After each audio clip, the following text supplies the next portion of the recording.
As characters, the Shaw character is a man of experience, and you don't get to do that in your 20s. You need to build and same with, the Hobbs character. This is a guy who's been there, done that, and to be there and done that, you need years behind you. Hello, everyone. Jason Statham was never meant to be comfortable in this world. He didn't arrive with favors owed or doors already open.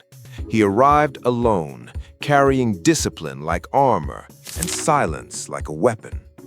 While others chased fame, he chased respect. While others smiled for cameras, he trained in empty rooms. And that loneliness, the kind no spotlight can warm, shaped everything he became. Behind the explosions and billion-dollar franchises lives a quieter story. A man who learned early that strength comes at a cost, that staying true often means standing alone.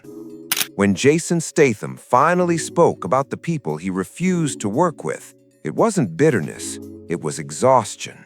Years of swallowing frustration, years of choosing professionalism over public conflict, years of watching ego crush respect.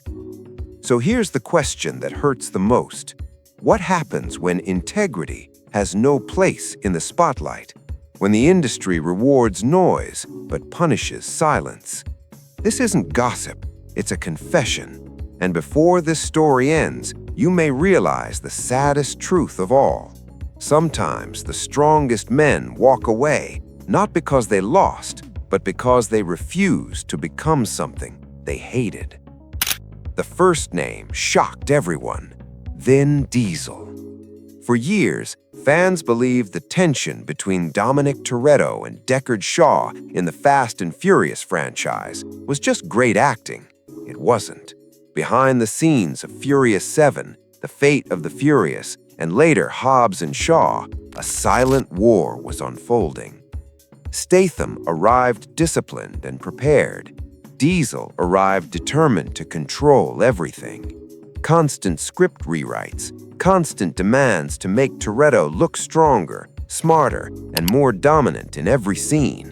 What began as professional friction slowly turned personal. Insiders revealed that Vin Diesel repeatedly pushed for scene changes that disrupted story balance, all to protect his on-screen legacy.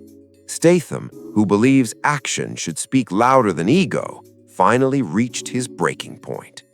Here's the question: is leadership about control or collaboration? For Statham, the answer was clear. He refused to fight ego wars. By 2025, both men remained professional but distant. No warmth, no friendship, just obligation.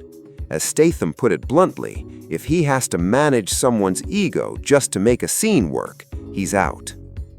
The second name wasn't surprising: Steven Seagal. For Jason Statham, action has never been about posing for the camera or selling myths. It's about realism, discipline, sweat, and showing up ready to bleed for every frame. So when Seagal's name came up, the politeness vanished. Statham didn't attack the man, he challenged the image. He accused Seagal of turning martial arts into theater, of selling illusion instead of effort. He said Seagal carried himself like the second coming of Bruce Lee, except Bruce Lee earned every ounce of his legend through relentless work. The words cut deep because they touched a nerve Hollywood had whispered about for years. Seagal fired back dismissively, calling Statham just a stuntman, but that response only proved the point. The industry had long questioned Seagal's credibility, his ego, and the story surrounding his toughness. So ask yourself, is legacy built on reputation or on continued effort? There was no truth, no handshake, just silence. To Statham, Steven Seagal became a warning of what happens when ego replaces skill.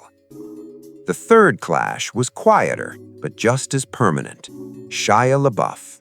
This feud never exploded on a set or in public interviews. It started during early talks for a project that never happened. Studios were excited. Statham wasn't. He didn't think LaBeouf was right for the role. That should have ended it. Instead, it escalated. LaBeouf reacted angrily, sending messages that Statham described as far from professional. He didn't need to explain further. LaBeouf's history of public meltdowns, arrests, and extreme behavior filled in the gaps. Statham made his stance clear. Some actors believe chaos fuels creativity. He believes discipline gets results. LaBeouf fired back, calling Statham a mechanic who throws punches, questioning his legitimacy as an actor.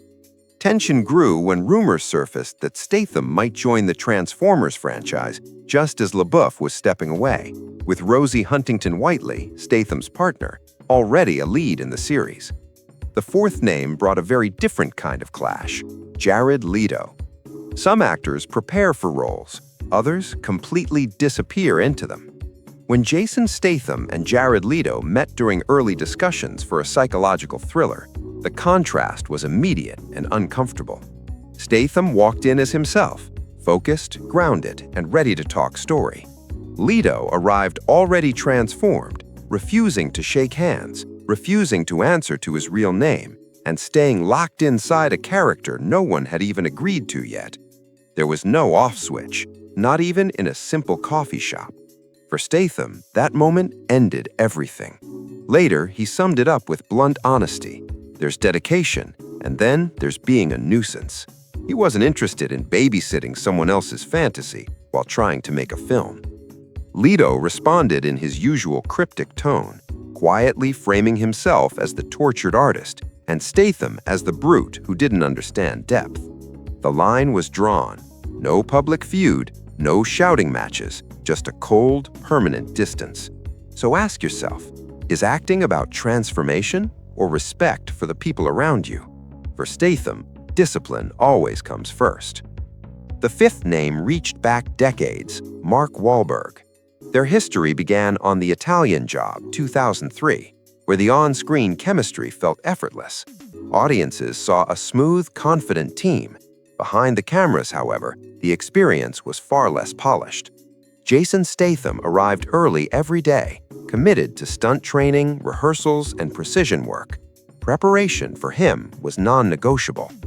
Wahlberg, by contrast, treated the set more casually. He joked between takes, handled business calls, and occasionally kept the crew waiting. To Statham, it felt disrespectful.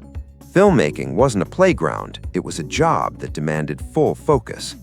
What irritated him most was the gap between Wahlberg's blue-collar tough guy image and his billionaire lifestyle. You can't sell grit while flying private jets, Statham said. Pick a lane.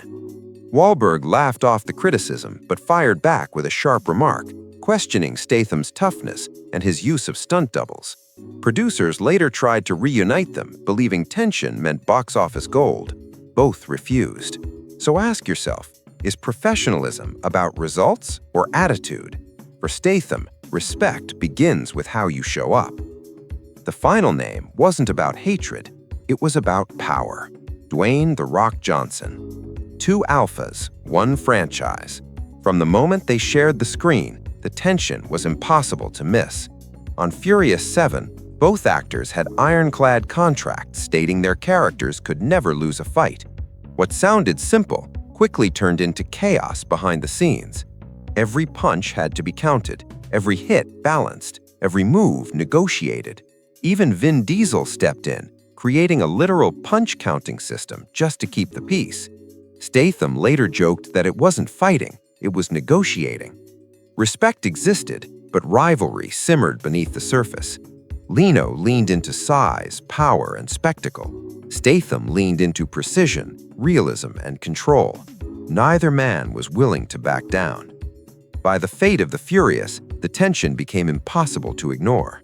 Universal Studios made a calculated decision to separate them. Hobbs and Shaw wasn't just a gift to fans, it was crisis management. Today, they coexist, not friends, not enemies. So ask yourself this final question. Can two leaders ever truly share the same spotlight? 6 names, 6 clashes. But this story wasn't really about grudges. It was about principles. Jason Statham believes in discipline, preparation, and respect. And when those values are challenged, he doesn't argue, He doesn't explode, he walks away. Now it's your turn. Were these grudges justified, or were they simply the unavoidable sparks of powerful egos colliding under Hollywood's brightest lights? Tell us what you think in the comments below. If this story opened your eyes, like the video. If you want more real stories behind the legends, share it with a friend. And don't forget to subscribe, because behind every action icon, there's a truth far more intense than the movies themselves. Thanks for watching.